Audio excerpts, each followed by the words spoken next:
It's already around 6:50 in the evening. So tara, samahan niyo akong tumakbo.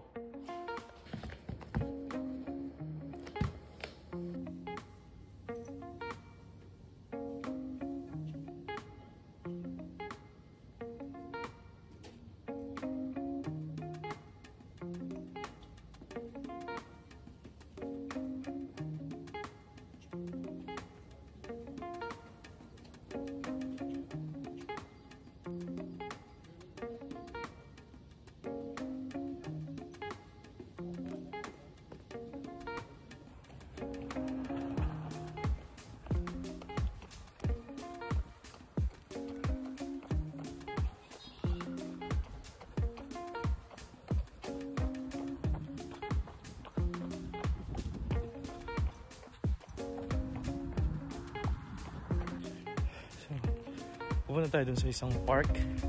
Bibisit tayo na pupunta. Maganda yung park. Let's go.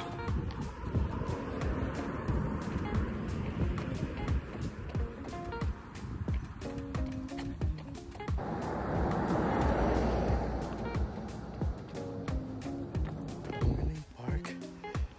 Ganyan yung park. Ito yung bukanan sa village namin. Maganda siya. So, ito yung bandang likod. Dito ako sa may corner kasi maraming bata doon naliligo. Baka bawal mag-video. Maganda. Actually, it's very relaxing dito. Relaxing. It's very relaxing dito sa loob ng park. So, tara. Takbo ulit tayo.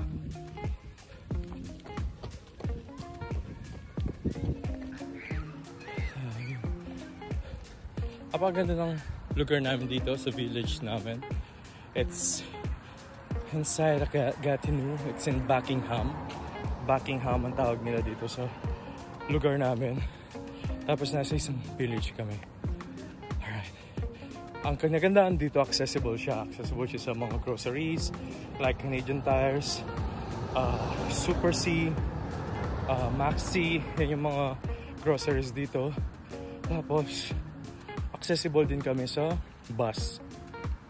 Lalakad ka lang ng mga around 3 minutes, yun, meron na kaming bus station dito kung saan tumitigil yung mga bus. So, kapag pupunta kami nung mall, yun, magbabus lang kami, pwede na. Alright, yun yung kinagandahan dito sa village. Napakatahimik, napakalinis, actually guys. So, yan.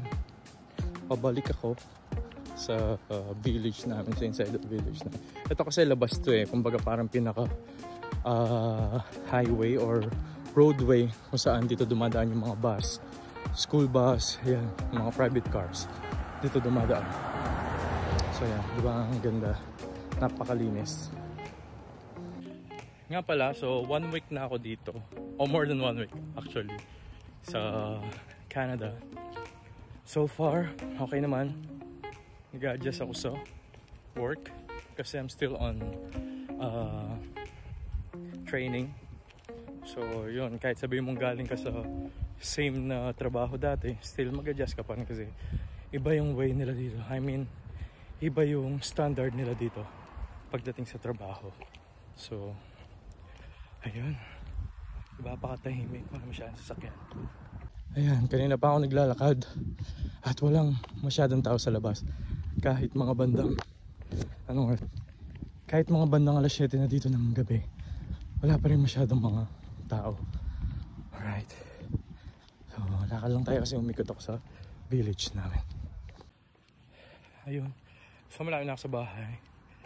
Hindi ako masyadong nag-video dun sa may park kasi baka bawal dahil yung mga bata is mga naka swimsuit. Marami sila actually, babae, lalaki. Tapos nandun din yung mga parents nila. So, baka bawal. Kaya hindi na tayo nag-video masyado doon. Okay, pero maganda yung park. One day, we'll go back there. Explore natin. Actually, maliit lang siya pero napakaganda. Kasi may fountain siya ng water. Kaya pwedeng maglaro yung mga bata doon at maligo. Actually. Yeah.